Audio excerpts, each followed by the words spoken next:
Hello, Vancouver. I'm a little bit disappointed in that intro, as my idea was I was going to come out and I was going to slide tackle Riaz, and then I was going to punt Whitecap soccer balls up into the crowd. That was my idea, but apparently there's insurances for that we can't really go into. I guess I'm going to start with one of the great endings of my career, one of the great tilt moments of my life. Check this out.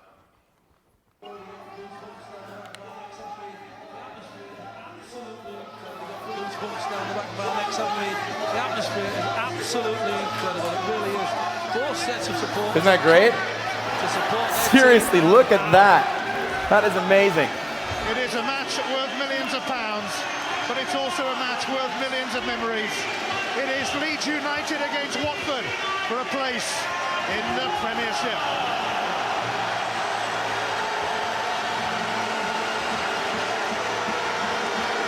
There's a few people at that game that day.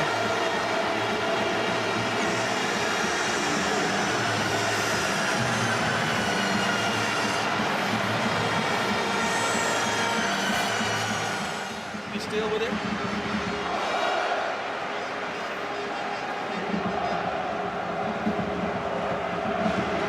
Another corner, another threat from Watford.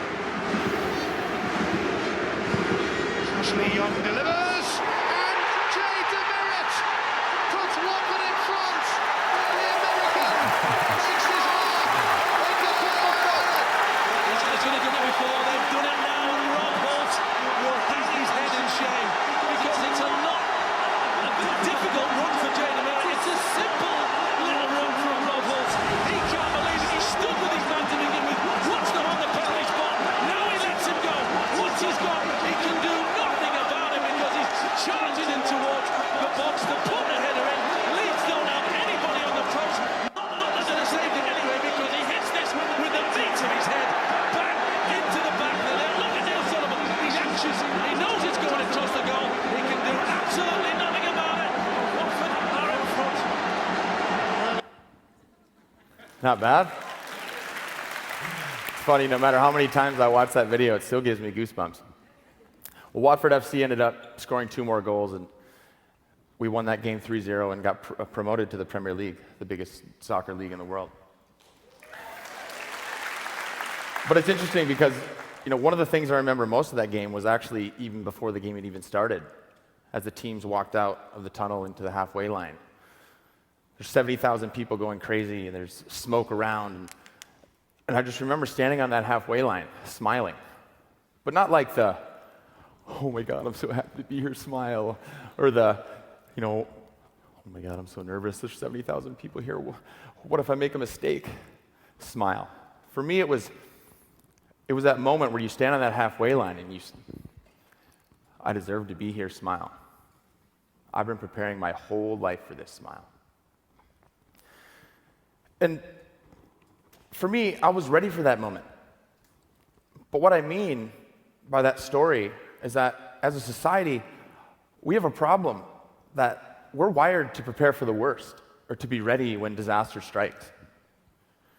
We buy insurances, we save for the rainy day. And don't get me wrong, those are sensible ways of thinking. But it's really fundamentally ineffective unless we prepare for the best in equal measure. Are we planning enough for our defining moments? Are we ready for when our sunny day comes? Do we seem to over-prepare for the worst and under-prepare for the best? For me, that moment wasn't just by chance. It was a culmination of years of planning. But I know on that day, to the rest of the 70,000 people in the stands, and to the rest of the people watching at home, I wasn't even supposed to be there. Let me tell you why. Growing up in Green Bay, Wisconsin, a very small town, I was a 3-sport athlete that only really played soccer 5 months a year. But thankfully, I was a good enough athlete where I got a really small scholarship to go play soccer at the University of Illinois, Chicago and study product design. But most of you know me as DeMerit, the central defender, goal-scoring central defender in that clip. But that's not my point. When I got to university, I'd never even played defender before. But in our first preseason tournament, we had an injury and 2 suspensions, and we had no defenders left. And the coach asked me, he said, Jay, have you ever played defender before? I said, no, but I'm a first year, and I just want to play. So, coach, if you need me to do a job, I'll go out there and do a job, no problem. And that turned out to be a really great idea, because from that moment on, I never left the back line. And from that moment to the 4 years when my college career was over, I went from unknown part-time forward to an All-American defender in just less than 4 years. And I thought that maybe that I had done enough to warrant a MLS tryout, or maybe I get drafted. But the MLS draft came, and the MLS draft went, and I didn't get picked. I didn't even get to walk on at any MLS teams, and believe me, Whitecaps fans, you know this, the MLS wasn't like it is now. And in that instance, I suppose I should have gone into my fallback plan, like I talk about. And sensibility would say that I should go and be a designer. But that flip side, again, that flip side that I talk about, that mindset of told me that if I'm Jay DeMerit, All-American collegiate forward, after only 4 years of actually spending time playing soccer, how good can I be in another 4 years? You know, my dream of being a professional soccer player in my mind wasn't over yet. And I knew I'd have to start from the bottom of the ladder somewhere, but why not start at a place where the light at that professional soccer journey is so much brighter? So what did I do? MLS reject who couldn't even get drafted in the States. I packed my bags with nothing but a passport and a little bit of money that I had saved up, and I moved to England, the biggest soccer jungle in the entire world. A teammate of mine named Kieran was actually living in Chicago, but he was moving back to the UK to live with his mom in London, and he asked if I wanted to come with. So I said, yeah, I'll give it a try. But to give you an idea of what I was up against, let me first explain the English football pyramid. And that pyramid is a long pyramid. It consists mainly at the top with the Premier League. And below that, there's 3 more professional leagues. And below that, there's 140 other leagues and 480 divisions. Not to mention, I was a 23-year-old American. And if you haven't made it by the time you're 19 or 20 in England, you're pretty much not going to make it. So I didn't expect to just land on English soil and walk up to Manchester United's training ground and be like, yo, hey, can I get a tryout, please? Give me a contract. I'm American, man. You know what I mean? You know, I knew I'd have to do it the hard way. And my hard way started in the 10th division, playing for a team called Southall Town. I was making about $60 a week. So as a college graduate, you know that's great money. My mom was really proud at the time. And I was living at Kieran's house, and him and I were staying in the attic, and the attic consisted of literally a rough cut hole in the ceiling, and it had this metal industrial ladder that we had to climb up to get to our mattresses on the floor. Kieran's mom, along with his 4 siblings, were living in the house as well, and we had one of those pay gas meters, and a lot of times we didn't have enough money to keep feeding it, so we'd have to share bathwater. And I'm not sure if you've ever shared bathwater with anyone, not at the same time, but I'm not sure if you've ever done that, but it's not the most ideal experience in the world. But at the time, again, that's what I just had to do. And if my design education had taught me anything, it was to trust in the process. And for me, that process involved doing everything I could in my spare time. I'd be at the local AstroTurf playing pickup games. I'd be, doing sprints and doing long fitness runs just to make sure my fitness was where I needed to be. I would take my ball and I'd find these brick walls in the neighborhood and I'd pass up against the wall for hours, working on my touch, working on my left foot passing. I knew I had to do everything I could in case my sunny day came. And that chance finally came after over a year of living in those conditions. Again, my mom was still very proud of me at that point.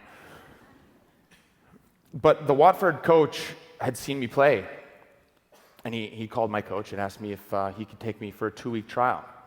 That first week went really well, but I was mainly playing with just the reserves, and the reserves are, your first and second year pros, your non-starter. Some of the residency program kids would come up, and I was getting some good time in games, but I wasn't really getting tested. But in the second week, I got called into the coach's office, and he said, Jay, I've heard you've been doing really well with the reserves, but tomorrow we actually have our last preseason high-profile game against a team called Real Zaragoza from Spain. They were in the top Spanish division, and they were coming in to England just to play a couple last preseason friendlies before the season in England started. And he told me, he's like, hey, Jay, why don't you come to the game tomorrow? We'll try to get you involved. I said, okay, great. So I have my Kodak wind-up camera, remember those things? Thinking I'll take pictures, maybe I'll get 5 minutes at the end, or maybe I'll get to sit on the bench and be like, hey, kid, this is what professional soccer is all about. But as I walked into the locker room that day, I looked up at the whiteboard, and I was in the starting lineup. So of course a minor freak out ensued. I didn't really know what to do, but I suppose I should have gone in and been like, Coach, what are you doing? There's 15,000 people in the stadium. I'm playing against a team that beat Real Madrid, and I'm used to playing in front of 3 people and a cow. What are you doing? I'm not ready for this. But the thing is, I was ready for that. And that minor freak out continued for a little bit, but it's funny. I actually went into the toilet to have a very important conversation with myself, like Riaz said. Not to study physics, definitely not to study physics, but to have a really, really important conversation with myself. I reminded myself that this was the moment that I had been waiting for. This is a reason for over a year I crawled through a hole in the attic to go to sleep. This is the reason I gave up my design degree for this time to go and try to achieve this dream. This is the reason I ate beans on toast and spaghetti pretty much every meal of the day, because it was cheap, because I was on a $20 a week food budget. This is the time to not just go out there and prove other people wrong. It was to prove myself right. And I played the whole 90 minutes of that game, and I must have played pretty well, because after the game, the coach called me in his office, and he said, Jay, that was my big test for you. It was your sink or swim moment. I want to offer you a 1-year contract. And that contract turned into more contracts. And within 2.5 years, because of that moment, I was one of only 9 Americans playing in the Premier League in the 2007 season.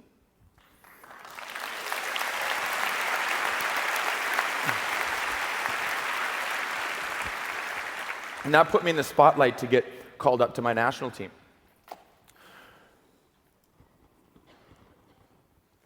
And over the next few years, I worked my way into the starting lineup of that national team. But little did I know I was about to embark on my biggest challenge yet. I was at training just like any other day. And I came in after training and my eye was a little bit sore, scratching it. Went to an eye doctor and he says, oh, Jay, I think you just got a piece of dirt stuck under your contact. But I think you just have a small scratch in your cornea. It shouldn't be a big deal. Here's some eye drops. You should be fine for training tomorrow. But as that day went on, and as that night went on, my pain got worse, and my eye ended up swelling shut. So in the morning, I pried my eye open in the mirror, and my blue iris had turned green, and the black pupil in the middle of my eye had turned white. This was literally like I had been zombie apocalypse, and nobody had told me that this was going on. But I rushed to the doctor, and you know you're in trouble when the doctor pries your eye open. It looks like he's seen a ghost. He said I had a really serious eye infection, and I needed to stop the infection. So he prescribed me these really, really strong eye drops. But the thing is, when you drop those eye drops in your eye, they're so strong that not only do they kill the infection, but they kill the eye tissue around it.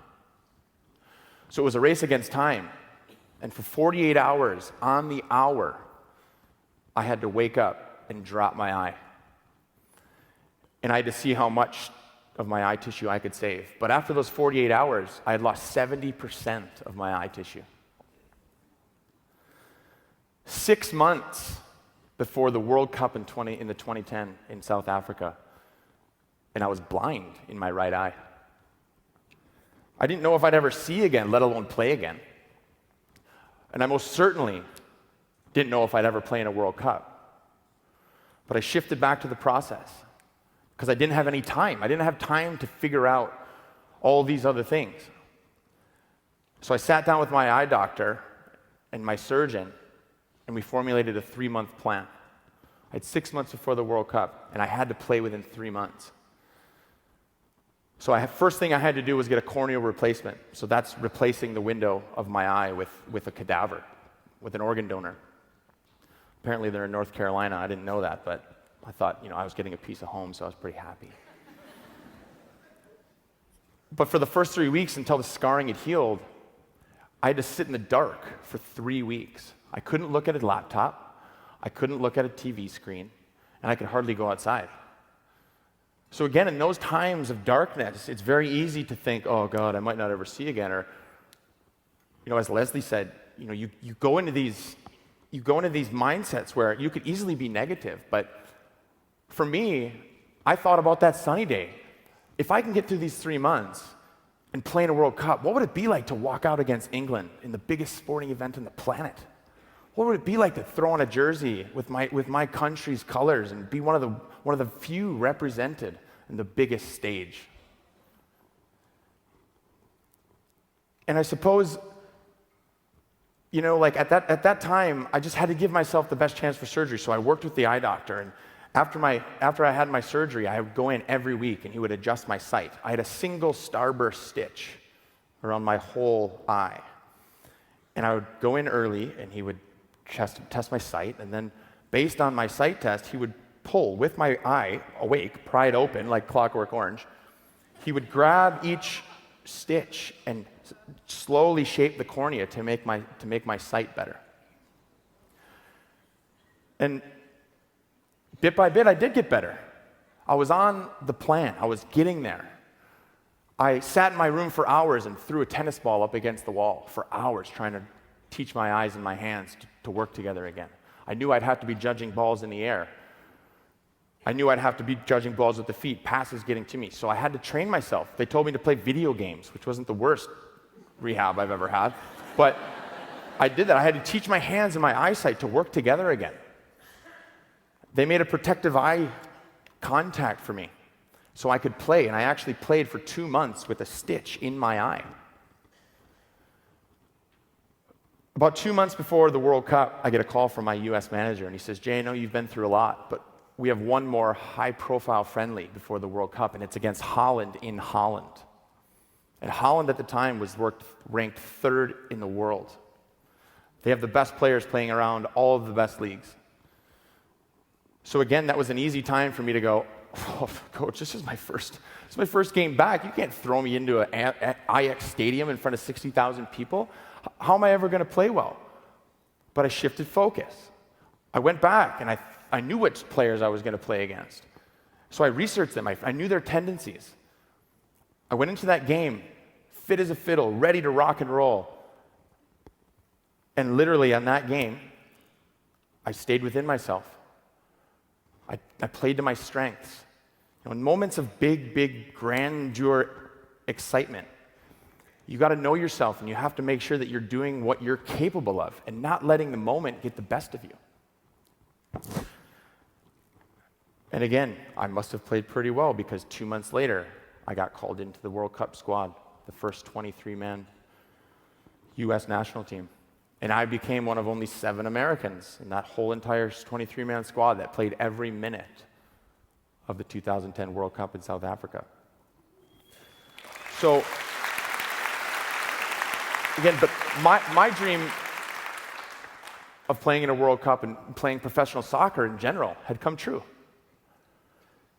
But being a soccer player was my dream. What's your dream? Do you have a success plan in place to navigate that path? What are you willing to go through to achieve it? These stories that I've shared with you tonight are a lot about adversity, but for me and my message, it's not just about adversity. There are going to be moments in life where we all have an obstacle in front of us. And it's at that enact moment where you either stand up to that adversity and implement your fallback plan, or you work through it and you implement your success plan. I'm sure all of you have a plan in case you get fired tomorrow. But do you have a plan in case you walk into your office and you have a promotion on your desk? Do you know what you'd say if you walked into a room and your hero was sitting there? Or would you just run out of the room and be like, "I'm sorry, I don't know what to say, I don't know what to do"? What would you do if you got thrust into an opportunity that could change your life for the better? Have you thought about that? Your dream doesn't have to be to play in a World Cup. But I promise you, if you put in as much effort into focusing on the positives and preparing for your best, as much as you do to prepare for your worst, I promise you, you will be on a path to success. Thank you very much.